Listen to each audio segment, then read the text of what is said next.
Superannuation, we've all got it, and it was a very popular topic when I put a call out for questions in the Facebook group. If you want to join the Retire Right Facebook group, just put, when it says, where did you hear about this group, put, I heard the podcast with Glen, with Martin, with Nathan. Just make it very clear that you did hear about it on the podcast. But today we are talking about superannuation, and I've got Martin McGrath from Financial Edge Group and Nathan Fradley from Nathan Fradley. Spot on. Yeah, there you go. Some regulars in the podcast and on the show. We are actually recording this. We're all together in Perth. So if you are watching on YouTube, you're seeing my hotel room. And that's why it looks different and it might sound a little bit different.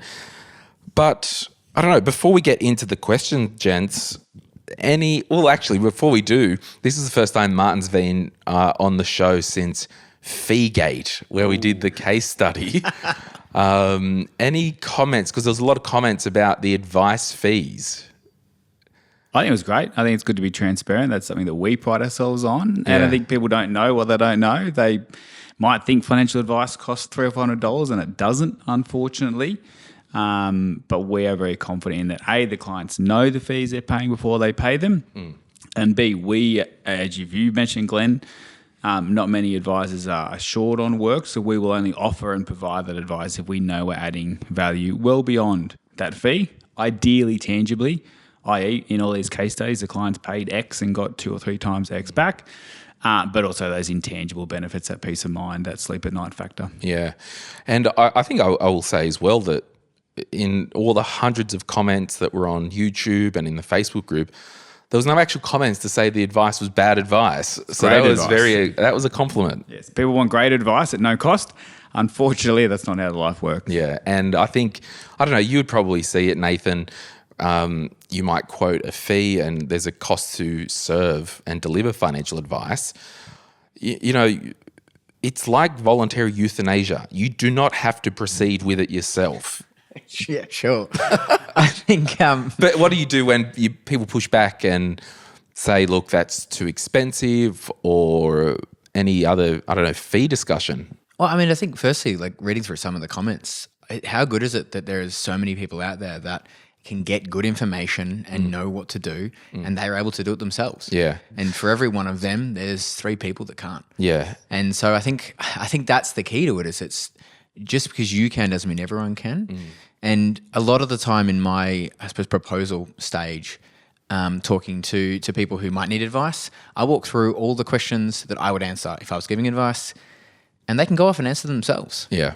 I think I encourage it often of like, hey, go and have a go. Or you're here for a reason. You're here because you did have a go. And I think that's important, that you really see the value of advice when you haven't been able to do it yourself. Yeah. I think that's the key. And I think I just want to be so loud and clear, and then we'll move on. When people, and you touched on it, Martin, when people go to retireright.com.au and click get help, and, you know, I'll send them or I'll refer them to an advisor in our network, I don't have any businesses that will just take everyone for the sake of getting money. You know, everyone's too busy, got too much on. Sometimes they don't even get the referral. I referred one lady today back to her super fund because based on her situation, I said, look, go back to your super fund.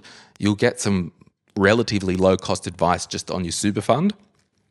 And another person submitted a form, and I said, I don't know if you actually need advice right now. Like, just looking in, it looks pretty good. I'm happy to refer you, and they wrote back, oh, yeah, you're right. And I said, but have you considered this? And I wasn't giving advice. So, look, this is the world that we're living in.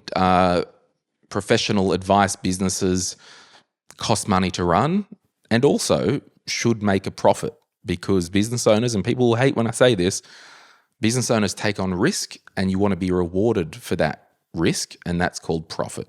So you might hate that, and if you hate that, that's okay. We can agree to disagree.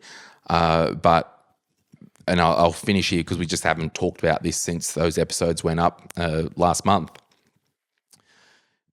it's not as if anyone that I send people to will increase the fee or decrease the fee based on the situation. Like, you guys have set fees and that's that. So I don't know. I try to do the best that I can with referring people, not waste their time or the business's time.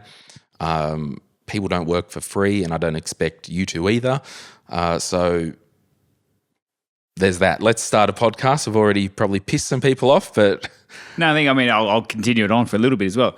Part of the reason of being involved with this podcast, and Nathan's the same, and Glen, what you've started this podcast around, and I have done videos, and Nathan does a lot of content as well, is to help empower people. I can only help one client at a time face to face, but putting this content out there that someone can watch and go and do themselves at no cost, I'd love that to happen. It's just that there are people who can't or aren't willing to or want to pay for someone else to do it for them. But if we can put this out and hundreds of people go and help themselves at no cost without even speaking to me, that's ideal. I'm very happy with that outcome. I'd also like to add to that, if you're speaking to a professional advice provider and they're not charging you very much, you should probably ask why. You know, what is the loss leading that they're doing on the front end? What's happening behind the scenes? And I think that's probably something really important to think about too. Advice, if you take it on fact that seeing a professional expert one-on-one is going to be expensive, then if you see someone who's not, you should probably ask, where are they getting paid from? And that's a different question altogether. Interesting. Well, we will start the show right now. My name is Glen James and you are listening to Retire Right, and we're talking all things superannuation. This is a podcast that will help you plan and execute one of the biggest moments in your life. That's retirement. You'll learn how to set up your finances in a way that benefits you, your lifestyle goals, and keeps you in the know within this complex world of money and investing. Your host is Glen James, former financial advisor, author, and host of the popular Money, Money, Money podcast. Glen is joined by experts in various fields around the topic of retirement in Australia. Any advice in this podcast is of a general nature. Full details are in the show notes of this episode. You only retire once, so retire right. Okay, I've sent you fellas the questions. Where do you want to start, Martin? Lots of great topics, but I think it's come up a few times now. So let's talk a bit about the buckets, particularly in volatility in the markets. It's been around and will continue to be around. I think it was a question around buckets or how let me have a work. look. The dealer's choice, and he's chosen bucket strategies. Leanne said, my question is around the bucket strategy. I'm retiring in about 18 months after selling my PPOR, principal place of residence, and taking advantage of the downsize and bring forward rule to boost my super. Awesome. Sounds like Leanne's confident to walk and chew bubblegum. Might not need advice for what she's doing, just case in point. However, she said, I'm with Hester and want to put it all in pension phase and draw down the minimum. Can I arrange with Hester to manage a bucket strategy, drawing from a cash portion of my pension? So look, I'll probably start by saying each different super fund is a product, and their platform, you know, whether it is Hester, Host Plus, ART, Aware, Australian Super, Macquarie, BT, it's basically a platform and they've all got product rules. I don't know off the top of my head with what the drawdown strategy is for Hester, or whether they allow this type of thing. I don't know, but let's just zoom back a little bit and talk about the bucket strategy. What does that mean to you, Martin? Yeah, so when you've got your money inside of super, it is still invested. That's important. So I think once you go to pension phase or account-based pension phase, your super's not invested anymore. It's still invested for a long time. You can have that in various investment options, from high growth down to conservative or cash, but you can also have more than one bucket. It can all be in the one balance bucket, and all of your fund, 100% is in one balance bucket, or you might decide, I want 50% of it in a growth bucket and 50% in more defensive bucket. You can split it up that way, and you're right, per product or per fund, you can have 3 or 4 or 5 different buckets in that respect. Different commentators online or advisors have different meaning and philosophies around the buckets and how to set them up, and I'm happy to talk a bit about how we like to set our buckets up. Yeah, well, how do you? And then I'll get Fradley's point of view. So tell me why the way you do it is wrong. So, where that kind of came from, my backstory for us is that I became an advisor during the GFC and was sitting in front of lots of retirees that had lost 40, 50, 60% or felt like they'd lost that money. And they didn't have a strategy, they didn't have a structure, they didn't have any buckets. It was just all in the growth fund because growth always did really well. But so it meant that when they had to take their pension out or living costs, etc., they were drawing down a bit of everything. So if it's all in the growth bucket and you need your $5,000 a month, well, every month you're selling a bit of Aussie shares, a bit of international, a bit of property. And if that happens on the 10th of every month, well, every month you're taking that price whether you like it or not. So that's kind of where we started to build our philosophy for retirees. So at financial advice school, there is no like, all right, ladies and gentlemen, the bucket strategy must be 50% growth, must be 30% mid-range, and must be 20% or 50, 60, 20% cash. There's no mandated. I think it's in. I don't remember buckets being in the course that we had to do back then. I don't know if it's in the current. It's kind of a street slang, isn't it? Yeah. It's a real culture. Yeah. So that's the why. The how do we do it? We typically run it with 3 buckets. And again, this is a podcast. It's general advice. I'm not saying that anyone in particular should run it exactly this way, but the way that I like to run it for our clients is that we have 2 or 3 buckets. We have a large growth bucket, and often that is high growth, 100% in growth assets. Aussie shares, international shares, and maybe a bit of property, and that's effectively your growth bucket. And high percentages in what? 70%? 80 to 100. Right, okay. And really going, that's your growth. That's the bread and butter. That's what's going to work hard for you. Yeah. Separately to that, we then have your middle bucket, and often call that your fixed interest bucket. And so that's your 2 to 5 years worth of living cost. I usually go run up to 5 years in the defensive buckets. And so that's often, it again depends if it's an industry fund or an SMSF or a wrap account, but that second middle bucket for us does not have any exposure to any growth assets. It's purely a term deposit or a bond style fund. So you are looking it up for a couple of years, but you're not taking that same risk. And then if the product allows, we have a pure cash bucket for usually up to 6 to 12 months worth of pension. Okay, so your cash bucket, it doesn't sit as part of the percentage of the portfolio? No, and you beat me too. I was going to say, when I explained all that, there was nothing around percentages saying 60% here, 30% there, 20% there. I often base it off years of pensions. So because I might have 2 clients with $1 million each in pension phase, if one's living off 40 grand a year and the other one's living off 90 grand a year, I'm going to set up their buckets very differently, let alone what their risk tolerance is as well.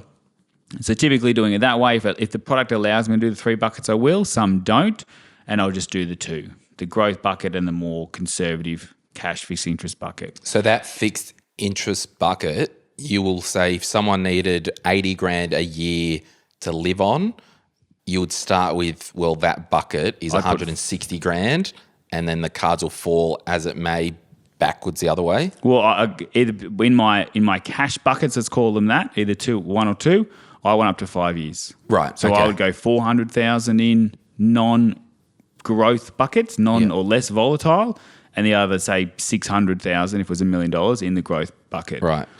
Then when they take their $5,000 out a month, I'm taking that exclusively out of that cash fixed interest bucket. So the question that people need to ask their super fund and pension provider within the fund is if we can elect the option to draw down from, or is it pro rata? Yeah. Because if it's pro rata, you've probably got a bigger problem. Nathan Fradley, that is. How do you, I forgot we're professional on a podcast now.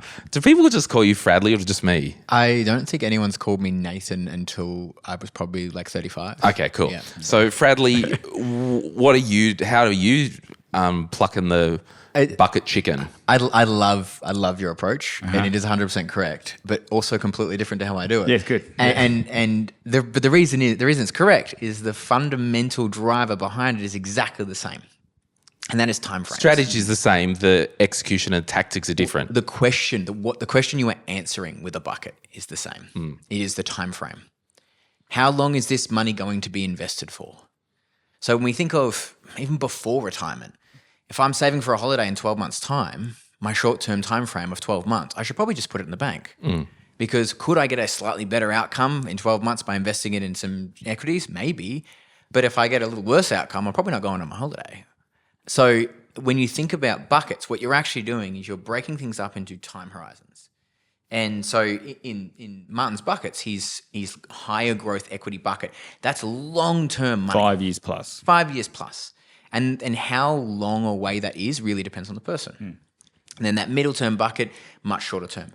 I kind of look at a global asset allocation. Like, what is the whole mix and what's their tolerance? Are they a 50-50 kind of person, 50% growth, 50 defensive? Are they a little bit more aggressive? Are they more conservative? And then I meld the buckets around that. And with that question, we also look at, how much income should we have in cash or fixed interest? So my first bucket is generally cash fixed interest, depending on product and all the rest of it. But it's going to say, hey, if they're a really conservative person, we might have 5 years of income in there. If they're less, we're going to have 3. Long-term bucket could then anything be from like 70% growth up, like yours. And midterm, I kind of do a mix. And I think it's a different but similar approach.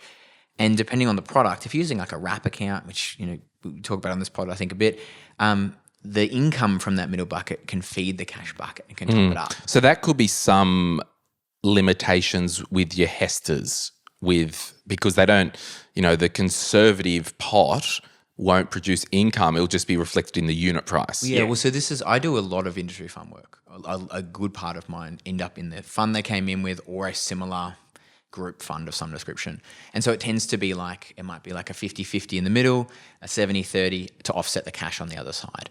And the reason I love this approach is when you're thinking about your retirement money, you're approaching retirement, you don't want the market event on the day you retire to determine whether or not you can. So you go, cool, I've got first 5 years locked in, awesome. And maybe some extra cash for that holiday or something like that, because again, time frames. And then when we look at that big bucket, that aggressive bucket, if the market absolutely plummets the day you retire, okay, you've got enough assets there to last you at least 5 years before we have to rebalance. So are we saying, for the garden variety person listening, if someone is going to be DIYing their superannuation pension, you'd want to be looking at probably 4 to 5 years in the bucket of actual income? I think it's risk tolerance, but generally, yes. And like same with Nathan, like if I've got a really aggressive person, we might bring it down to 3 years rather than 5. And vice versa. A really conservative person, we might end up having particularly substantial wealth. We might have nearly 10 years in that cash bucket kind of thing to go, well, we can invest the rest because we're not touching this for 10 years. So I would say minimum 3, generally kind of 3 to 5, I think is probably the starting point. Yeah. And I'd like add a spanner in the works. I worked with someone recently who their intention was that in 12 months, one of them turns 60, finish unemployment. They're going to downsize their jobs. They're going to pay off the home with some of their super. When we talk about the buckets and timeframes, they're owed about 250 grand on their mortgage. So, in 12 months, it's going to be paid off or just under. That's a cash bucket. Yeah. Because if they invested that money, left it normally, the month before they're supposed to retire, and the only reason they can downsize their jobs and step back is because they're going to pay that loan out, that's on the hook. And there was nowhere they're taking that risk. So that's the mindset you want to think of. A question from Wombat Smith, and I think Wombat is the first name. When in pension mode, how to rebalance for income using the bucket method? So we know that we don't like to time the market, but you kind of inherently are if you are using a bucket strategy. Yes or yes? Potentially, and I think that different products, if you're in a wrap style product, like you mentioned, and I think if you're in a wrap product, often the top buckets will pay into the bottom bucket. Yes. So so $1 million, I've got 50 grand in the cash account because I want to take out 50,000 a year, and the other buckets have got 950,000. If they can make enough income, there's enough coming into the top of the bucket to cover what's coming out. Yeah. So therefore, I'm not having to time the market as such. So that is, again, just a product limitation of any unitized fund, be it a retail fund that's unitized, your industry fund, the Hester fund. So if the original questioner had 60% high growth, 40% cash and defensive, every 3 months, that high growth fund isn't spitting out money into the defensive account like it would on a wrap account. So, and I just want to camp here because it's just an education piece because so many people light their hair on fire when they hear and see the word wrap, but it's just a product and there are benefits and features of this product that you categorically will not get in your current industry fund or retail fund. Yeah. And that's just a fact. It's a fact. There is some capability in some funds. They have like some form of self-invest ASX or ETF, component. You pay a bit extra, you can put some money in ETFs. And those ETFs will pay an income. And I think this was one of the questions. They will pay a dividend into the cash account within that super fund. Yeah. You could move that into your transactional cash account. So that's there is some level of capability, but you're right. I think the wrap accounts for people that have enough money where the income being produced by their investments goes into the cash account and keeps that topped up, they don't have that sequencing risk or that rebalancing risk that we're talking about here.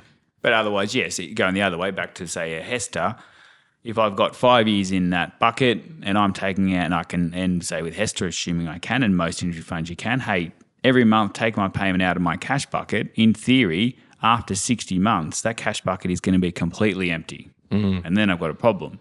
So would you suggest people every month go in and then you're just sticking around every month? That defeats the purpose of having a bucket strategy. And that's where there are some people that's out there saying bucket strategies aren't perfect, and they're not. But for us, I find that allows people to take potentially more risk or be more comfortable with the risk they're taking in their super funds. Knowing that the bread and butter's on the table. The next 5 years are paid for.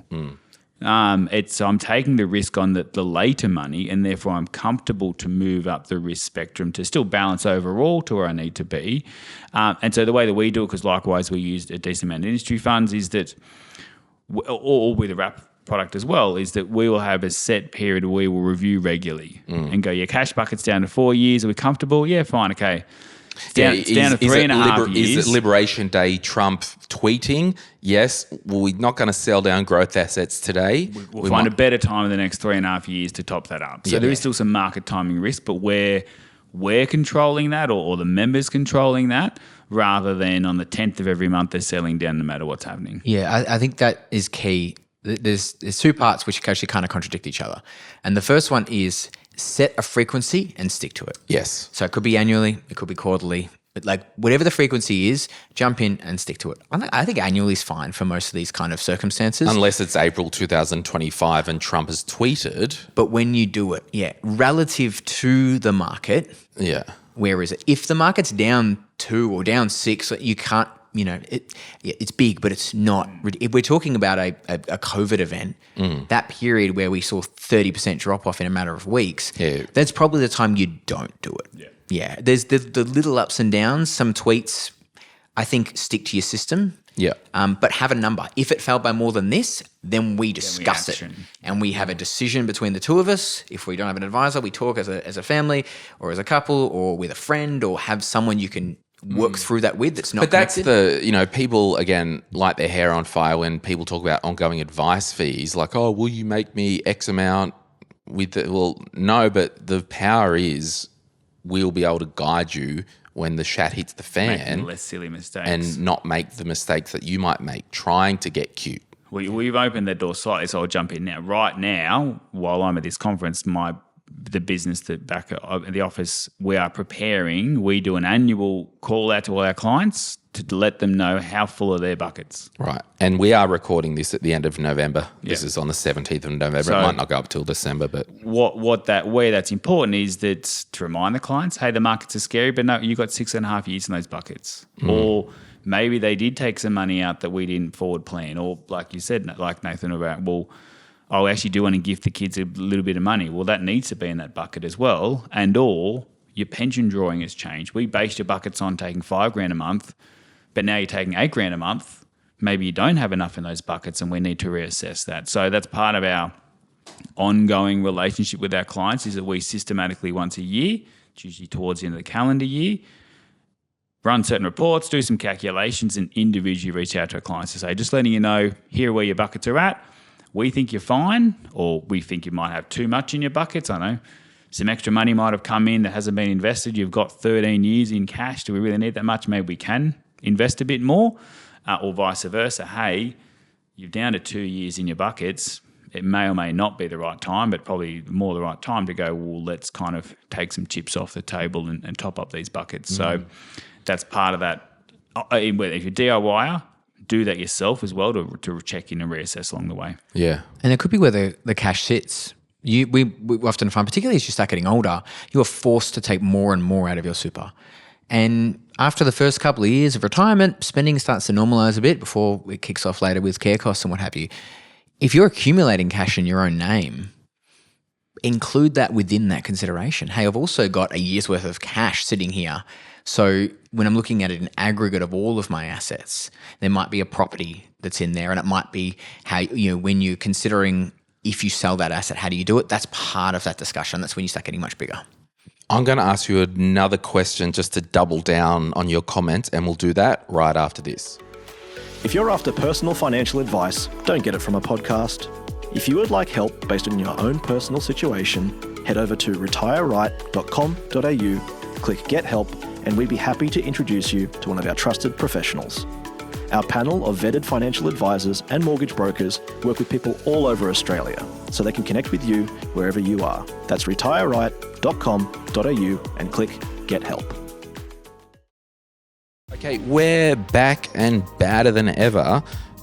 Before we paused and had a break, you mentioned something with external assets, Nathan. There was a question here from Jenny.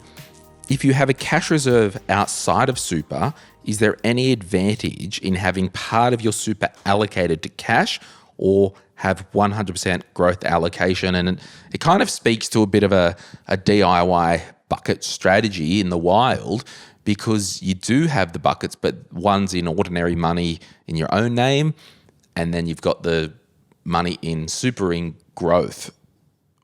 Do you blend external money as a total portfolio, or do you just look at portfolios? That's the super portfolio, that's money outside. It 100% comes back to that same thing before. It's timeframes, right? So if that's a cash reserve and we are not to draw on that, and that is our backup money then the mental attachment to that money is it's a backup money. So we're not drawing income from that? Not going to draw income from it. Right. Yeah. If it's cash and we will draw some income from it, or it gets top, then maybe we would include it as part of the pool. Going to, do you have all of your super in growth assets? Same question. How much do you need to draw down on? What is the time frame we're talking about here that you're comfortable with? And therefore you should have, because it might be a year plus 1% for fees and what have you. It might be a little bit more just in case. It might be 5 years. It's the same question with a different flavor. I think time frame really helps you shape up how you structure your buckets. Martin, when do we start to consider a bucket strategy? Do we ever do this stuff in accumulation, or is it when we're starting an account-based pension? Yeah, I mean, the answer... And I'll just add another thing to that. If we do have some income that is funded from Centrelink age pension, does that allow us to take more risk with the super money because we do have an annuity from the federal government, aka the taxpayer?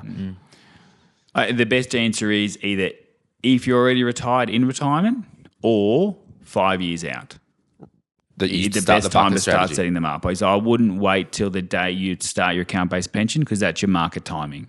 If you're in the balanced or an 80% growth, 20% defensive, and you keep that until you're 63 and then decide that day you're going to retire and set up your buckets, I think that's too late, because to Nathan's point, if the month before that happens, the share market's down 20 or 30%, that's going to affect that setup. So we like to do it. Do you agree, Nathan? 100%. 100%. It is. I want to fight between you guys. It's a sleep at night factor. But maybe we'll fight on this one. So what I think is interesting though is when people prepare for coming into retirement and they've got an industry fund, there's often a question around when do I move to a wrap account or something like that. I think that was asked somewhere in there whether we get to that today. But and it's like, because I want to accumulate capital gain and then move to pension mode and sell down and save that tax. And in those group funds and those unitized funds, there is crystallized gains happening all the time. It's not just at the moment of sale. Because 5 years out, you'd be like, well, why would I rebalance now? I'm going to pay capital gain on some of this rebalancing. Because it's not always about tax. Sometimes the ability to retire is more important than saving a bit more tax. And that is the human side of the money that's so important to address, is it's your comfort level. And it might not be your comfort level. It might be your spouse's comfort level. There's these dynamics here that you might be, if it crashes, we'll be fine. We've got a year. They might be like, oh, I really want to have those 5 years. So I think to your point, if I'm going to disagree with anything, I would say 5 years is a good time to think about it, to start thinking about it. But it might not be 5 years of cash if you don't need 5 years. Yeah, that's fair. Building up, and the different ways to carve that up is you might decide, hey, I've opened up, I realised I'm, 100% high growth and I want to retire in 3 years. I'm not saying that that's the day you go and switch it all, because you can redirect all future contributions to a separate bucket. So therefore, you're not having to crystallise or sell anything you've got. Actually, a great strategy. Thank you. There you go. We double agree on that one. And or it might be you're downsizing or selling a rental. There are other ways to get you to that, but it's not just waiting till the day you retire. It's setting a plan and going, if I redirect my super guarantee for the next few years and I do a non-concessional the 6 months before I retire, that'll fill up my 5 years of buckets. Yeah, okay. So we can, as part of, downsizer contribution, if that's the plan, it's like, at 65, we're going to do a downsizer. Allocate all of that to 3 my or cash. 600,000, that will seed our Cash bucket or whatever. Yeah. There was you kind of go there a little bit, fellas, where it is a broader discussion about asset allocation leading up to retirement. And in theory, everyone has a bucket strategy with their default option, because there will be a bucket of Australian shares, international shares, property, infrastructure, bonds or whatnot. But the bucket strategy, it's the drawdown that is the reason for it. Because it would still be fine if you had a high or a growth fund in pension phase and they clawed out an amount every fortnight, every month. But if there was a catastrophic market event, we're going to be drawing down from a portion of the growth, which we don't want to do. So all that to say, Todd in the Facebook crew, hey Todd, how are you? Been having some chats with Todd online, and he was around the fees. And the reason why I'm going to read this, because it's a good question, and then I'm going to read my response just because it was a bit funny. Todd says, currently 56, retiring at 59, so 3 years. With the 2 to 3 years that they say you need in cash, do you start building that up now in your own bank account or put contributions into cash in super? Read heaps of books and can't find an answer elsewhere. What is a good investing mix in retirement? 80, 20, 70, 30, 60, 40. And then I just jokingly wrote, sounds like you need advice, because he made some comments on our advice video. But we appreciate you writing that in, Todd, because you make a good point there. I've often said to people, maybe 3 years out from retirement, with your fund, if the product allows, just direct new contributions to cash only. Yeah, which is exactly what you just spoke about. And that's a way to build that bucket up. So, and when I'm talking about the buckets inside of my super fund or pension fund, I'm still recommending a client has cash in their personal names as well. But typically I wouldn't recommend 2 to 3 years. I'm recommending typically 6 to 12 months. So up to 1 year. Even that's pretty sad. Are you talking about an emergency fund or literally just liquidity in their own name? Emergency fund typically. And just a Which we really account. Wouldn't say that you'd want more than 6 months in cash. If you've got a bucket strategy in your pension. Depends how many holidays you're booking and the payments like that. And it depends on your lifestyle. Some months you might have a big credit card. Just pure comfort. Whatever, just knowing. Sometimes it's just comfort. You know, it's always good to have more cash, but it's just the question of how long is it sitting there. That's less of a concern when rates are higher. Yeah. I think when rates were 1% on your savings, when they got up to 4.5% and sometimes 5%, it was a much easier amount. I always say to clients, if it's 10 o'clock on a Friday night and you know you've got 40 grand in the bank account that you can pay for something, get that Viking River cruise. That or more. I was thinking more a family emergency or a medical bill. Stuff that. We're going on a cruise. Rather than going, I know it's in my bucket, but I've got to contact Martin on Monday and they're going to send a form and it's only going to take 3 days, but all of a sudden that money feels like it's a long way away kind of thing. So But yeah, typically, no more than 1 year in personal cash, as much inside the super fund as possible. And then connecting a bit back to what we'll discuss so far is, even if you've got a high risk tolerance, which is part of Todd's question, which we'll come back to, once you're in pension phase, you've got a legal requirement to take money out every year. So no matter what, even if you say, and let's say a large balance, let's say I've got $2 million and I don't need it because I've got all this cash, you've got to take a minimum of 4%. So that's 80 grand out. So if you're 100% growth and you say, oh, that's right, I'll live off my personal cash this year, if you're in pension phase, you don't have a choice. You've got to take that 80 grand out. So therefore, I would want you to still have a bare minimum of at least a portion in a defensive bucket inside of your fund, even if you know you've got the cash personally. A wild question for Fradley on the tools. Have you ever seen a situation where, I don't know, we've set an account-based pension up that's 100% cash and we've left the growth in accumulation? No, and I don't know why. I think. I think the reason is there will be people you want to with, draw down. Well, yeah, it's like Martin touched on it. A lot of the time when we have to start drawing from super, the cash just accrues in our own name. And if people have got investment properties that they own and they just need a supplement, we don't want to move all the money to an account-based pension. Well, I mean, considering broader, what contributions are we making? What contributions do we want to make? What's our tax rates? How much can we get in that makes sense? I would say I'd more likely see someone with 100% cash in their accumulation account and all of their growth assets in their pension account. Now, ideally, we still want some money to pay that pension. But the reason is the pension account is a 0% tax environment. The growth assets are the ones you're going to pay tax on.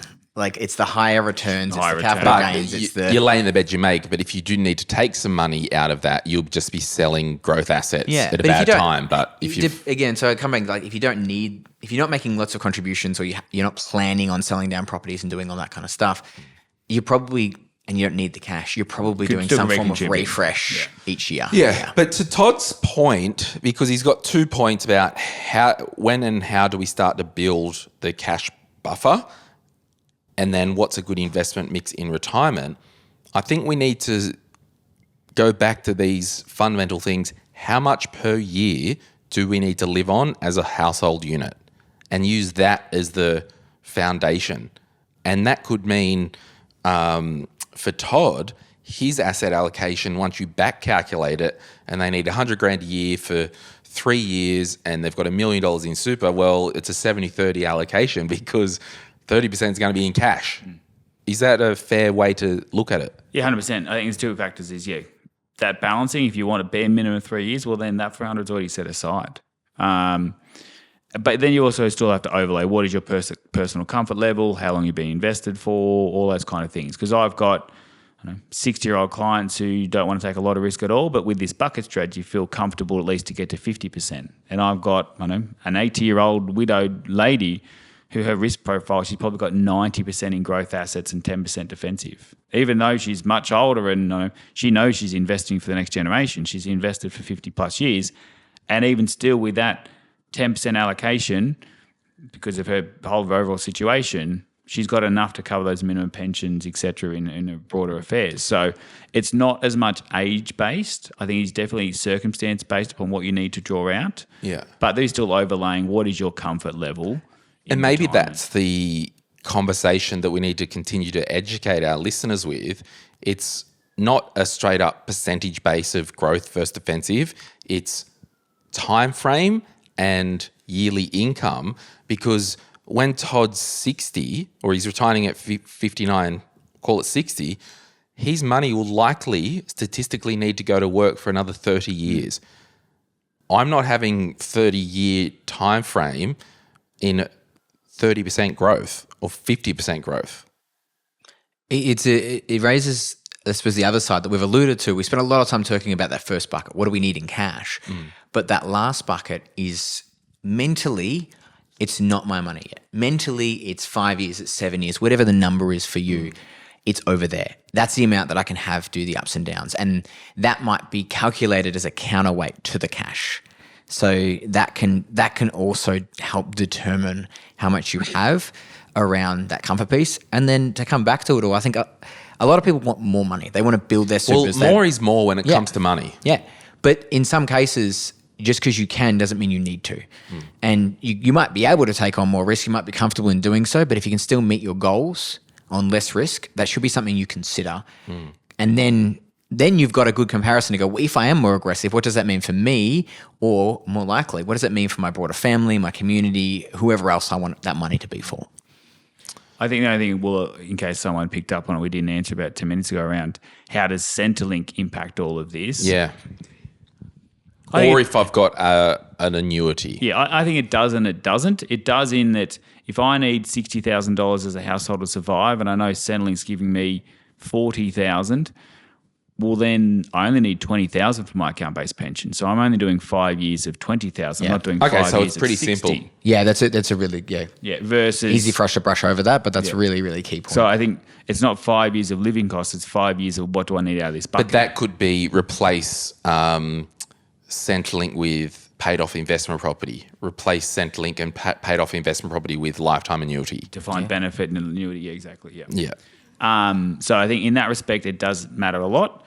The other aspect, just because I'm getting a pension doesn't mean I go higher risk. I probably still want those 3 to 5 years, but I think I factor that in. And it gets really fun when someone say 65, well, I'm not getting any pension this year, I'm not getting it next year, but then we're getting it so much the year after, and therefore it's not always 5 times 80,000, it's maybe 2 times 80 plus 60 plus my spouse, all those kind of calculations in that. So it's a bit of a moving target in that respect. I'm just having a bit of a look here. There was one question, and it could be similar, and we'll finish with this one. Jen asks, what are your views on the asset allocations of the default mysuper life cycle, which are age-based? I'll get you guys to comment, but effectively, my view is these are a more of a compliance-driven tool. In the GFC, people were logging into their super fund. They'd set 100% growth, went to retire. There was maybe 50% or, really big whack. They're good on one hand that it protects the non-engaged member. So if someone doesn't ever look at their super fund, and to be fair, if you're listening to a money podcast, you're dialed into your money, whether you just started or you're not, but there's people out there that wouldn't know who their super's with or what their balance is, and it is to protect them. So over time, leading up to age 60 or 67, the risk will automatically decrease each year. I don't love these products because just because you're 60, just because you're 65, doesn't mean, we're retired now, click withdraw and move all the money out. That's kind of the reason that they were made, to protect the non-informed or unengaged members. Do you guys both have a view on these options, Nathan? Well, I think firstly, the other side of that age group was there was a lot of unengaged members who didn't understand investing. They didn't understand super, and they were young and uninvested.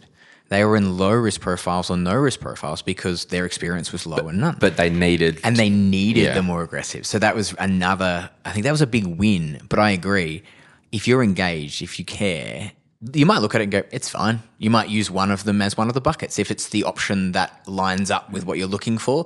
Some of them, you got to be careful because not all super funds have an age-based shift. So sometimes they have a mysuper, which is the same allocation no matter what. That's just their default option. And some do have that age-based shift. So I think just be aware of what your super fund does. But if you are really engaged and you're having these kind of bucket conversations, that's where you can, do this bit yourself, I'd say. Martin?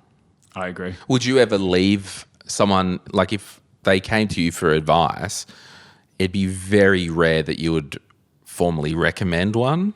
Generally, yeah. If someone's unadvised or non-switched on, they're better than nothing. But typically, if you're getting advice, or you're DIYing, or you're listening to this podcast today and you're getting value out of this, you're probably making some changes out of that default into something that's more personalised for you. Yeah, I think it's, in closing, we've always got to remember there is this big thing where, and I'll say it again, people light their hair on fire when they hear of anything other than their industry fund or whatever that is. And I'm not against them. You know, I think Aware Super have sponsored these podcasts. They can, and I think we've got a campaign coming up, might even be running now. I don't know when this goes up, whether there's an Aware Super ad or a Vanguard Super ad. And just because, I don't know, like Aware, for example, there will be limitations with the product. Every industry super fund will have limitations. Every wrap platform has limitations. So I think we just need to be loud and clear. If someone or an advisor makes a product recommendation, usually what happens is, and I would hope this would happen, and correct me if I'm wrong if you guys don't do this in your businesses, because we'll be having a little chat after if you don't. We look at the goals, we look at what needs to be achieved and how, then we go, okay, well, your current fund, your CBUS or your Hester or whatever, it's fine, run along, little Teddy. Or we can't actually achieve what your goals are with income drawdowns, investment, with your current option. Therefore, we're going to use this wrap account or this other retail fund or another industry fund. So I think I'll always say, I don't know, just have a cold shower. Not every advisor is just shoving people into their preferred wrap account to gouge and all that crap. There's no such thing as built-in commissions. Martin charges his clients fees from their bank account. It's not as if he's setting up a wrap account to get easy money or any of that rubbish.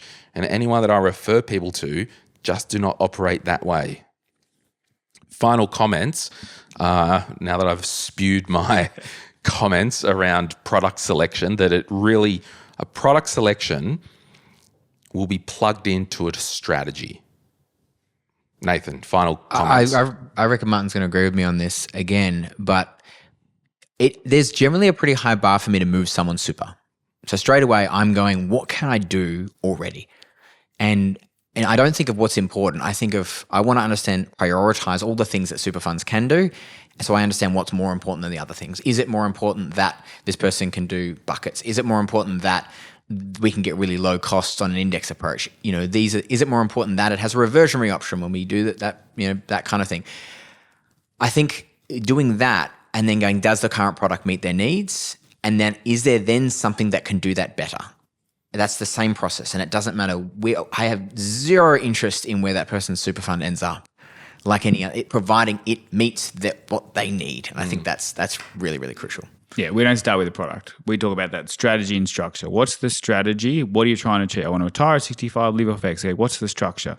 We're going to use superannuation. We're going to do this. Okay, cool.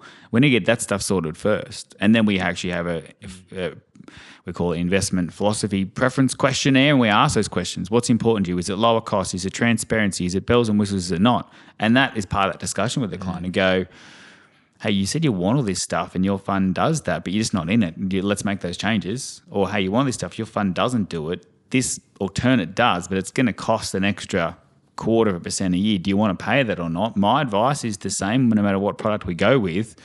And my fees are the same no matter what product we go with, because I'm getting paid from you, not from the product. But you're saying you want that, but you're not currently getting it. Do you want to make the switch or not? Let's do it. If not, that's fine in that respect. So the product is not the solution. We need to get all the other stuff sorted first, and the right product will solve and fit in the mix as it needs to. Love it. Well, hopefully that has sparked some thought with our listeners out there in YouTube land and podcast land.